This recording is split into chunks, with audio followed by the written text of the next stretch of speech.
All right, welcome to Friday Reads, where I tell you what I read, what I'm reading, what I hope to get to next. And I have finished one book, which thank God. I should have DNF'd it. I really should have. Easily my least favorite read in a while. And then I am in the middle of a book that I am loving, potential new favorite status. And I'm rereading a fave now. So I'm doing okay. I'm doing okay. My issue right now is that I've caused myself some back pain a week and a half ago. And apparently, because I am 31, that means that this is now actually a big deal. So, working on it. It means not a lot of sitting time because I guess with back pain, you're not supposed to sit. But I also just can't stand all day. Being comfortable is hard. And reading when not comfortable, also hard. But that said, I did finally finish The Siege of Burning Grass. And I just don't like it. I don't like anything about it. I think the coolest thing I like is the world building, and that's the thing it cares about the least. So I think it could have been better with dual POV. It's a single POV with third person with Alyssa, who is this pacifist, who is this large man who has probably in this time period era some things that are considered disabilities. There's mention of like a big hump. There's mention that he's so large people assume he is violent, which is the irony of him not being a violent creature. He's like a school teacher or something like that. And when you first meet him, he's being tortured. And they're trying to grow back his leg that his side of the war inadvertently blew off. And so the whole point of this story is that we are at this very end stage of this really hard war. And he is being sent in on this Trojan horse mission with this fanatic man from the army, like wild guy, to convince the resistance in there to help them get to the palace to save the day. I don't know. And so there's a couple things. One, I don't like rebellion stories. It is a hard sell for me to like a rebellion story, which I know bread and butter of fantasy, but there's a lot that are very mid to me because that's their central focus and they don't actually make it realistic to me, or they don't have interesting characters or a world, etc. Here, I was so unenthused by how it ended. I'm like, this is realistic? This makes sense? I don't believe it. I don't believe it for 1 second.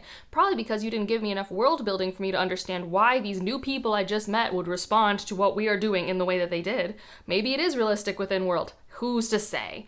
And that happens a lot, I feel, with rebellion stories, where, like, you can have a very good, like, 2/3 of it, but then when you get to the end where they're supposed to win, that winning doesn't feel earned or authentic. Also, if you hear engines roaring, I live near a house that loves tinkering with car engines and motorbike engines, because I cannot escape it. They're not normally that loud, but in case this mic lets you hear it.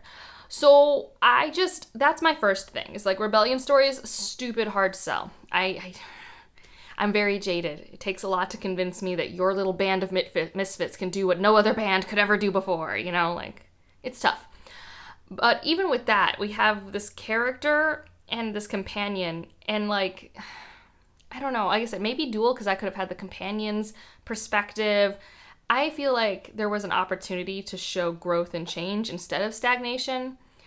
I understand why they kept it as stagnation, but then I would have liked the point of view to really see what was happening as this guy's beliefs were being like pushed against. There's an offhanded remark at the end that sort of explains the world building, but I just like, the world is so cool. But like, it's just not the focus. The focus is war, the effects of war. I will say the atmosphere of the effects of total war, very strong.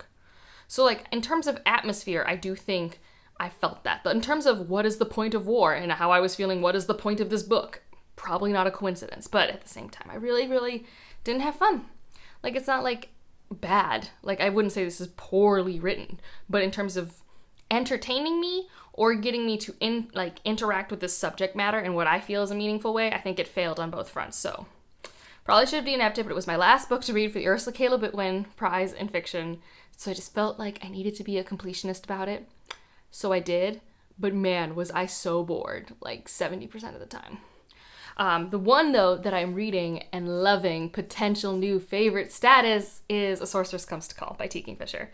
This is good. This is probably, like, I mean, I still have, so I am this far in. I have a chunk left. This book has been getting me excited to read. Like, I'm excited to get my work done so I can sit down and read this. And then I'm going to sit down and my butt's going to hurt. And it's going to be this whole thing. But still, I really love it. Also, if you haven't seen inside, it is such a pretty book. Like, this is such a pretty... such a pretty book. Okay, things that I love about this book. 1, 2 POVs. Pretty great. One is this young girl who is... her mother's a sorceress and she's always forced to be obedient. I hear that's part of the Goose Girl thing. I purposefully have been avoiding what I may or may not know about that Goose Girl retelling because I don't remember. And so I'd rather just take this story for what it is and not be like, when are we getting to that arc in the story, or what's going to be inspired by blah, blah, blah. So, but I do believe that the young girl is supposed to be like the Goose Girl, maybe. Her mother's a sorcerer. And then we have Hester. So Hester's the other point of view. And she's this 50-year-old woman, and I love her. And maybe part of my love of this is she has intense knee pain and is very uncomfortable, but I really love her. And maybe I just feel like, a kindredness with her because my back has been just such a mess. Who's to say? But Hester is amazing. And the conceit of this is the sorcerer's mom is trying to get Hester's brother to marry her. And that's how Cordelia and Hester, Cordelia's young girl, end up together. Cordelia is also just like an amazing name. I have not met a Cordelia in fiction I haven't liked.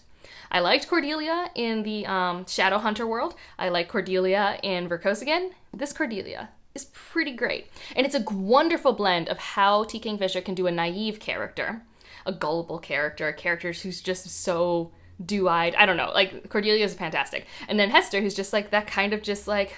been around the block, main older, middle-aged character that I think T. Kingfisher just like really does well. And so I love that I get both of those. And this book is that weird blend of like, I'm so cozy and that was the darkest thing you have made me read. So it's, if you have ever read Brothers Grimm's fairy tales and know things can sometimes get really dark and you're like, that feels out of left field.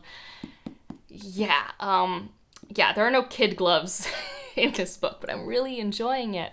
So kicking off my fall season with this, I think was the right choice, and I am adoring it. Like I said, I think this has the potential to be one of my favorite T. Kingfisher novels. I've been more miss on her novels than I have been her short stories. I love her short stories. All right.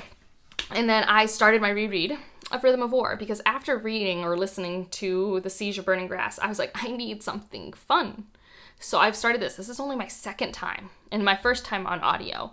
So we'll see how it goes. I forget how long this opening act is. I've been listening to it for a while now. I think probably only 2 hours with my audio speed, which is 2 times, but 4 to 5 hours of the audiobook. And we're not done with this first opening intro scene.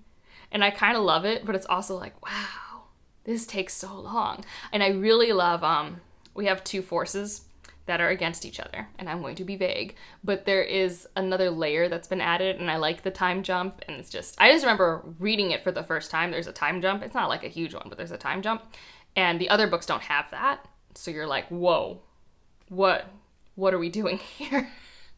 But this is a tiny little time jump, and I think being prepared for that, helped me just sink into it and enjoy it.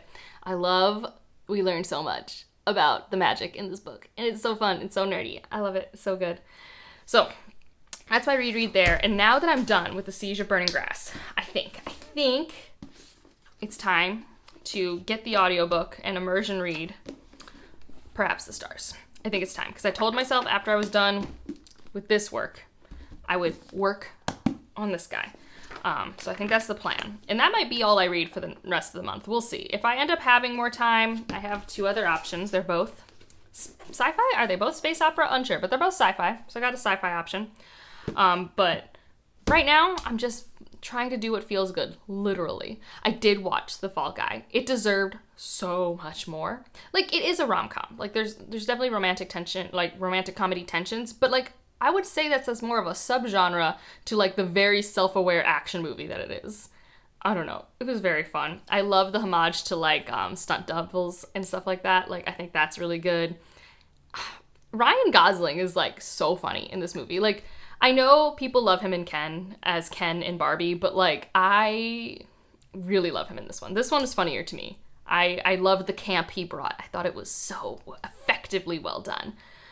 We also have been watching Shogun, which I know we're behind. Everyone's been watching it. We've watched the first 3 episodes. because we only do like one a night, and we have to be awake enough to focus because you gotta like read because we are not fluent in Japanese. So I really enjoy how it looks, and I do love a political drama. And I really like we have a lot of 1700s period pieces, but this type that's in Japan and looking at how England and Portugal are fighting over this and how that interacts with my knowledge of history, I think is really fascinating. So I really appreciate it for that. So we're slowly working on that, and I am on season 2 of my rewatch of Bones because I cannot be stopped. And it's like perfect to have on in the background while I'm making exams and preparing for lectures and stuff like that. So like, what am I going to do? You know, not watch Bones? I mean, I'm about to meet Sweets again for the first time. How am I not going to do that? Sweets is the best. If you've never watched Bones, I highly recommend. It's just such a fun time. So yeah, what are you reading, doing, watching? We have a lot of prep work to do this weekend because we have visitors next weekend. And we're just going to have to very carefully move things. At least I'm going to have to very carefully move things. I have, in theory, a pillow arriving soon that might provide lumbar support that I would really enjoy. We'll see. I'm hoping for the best.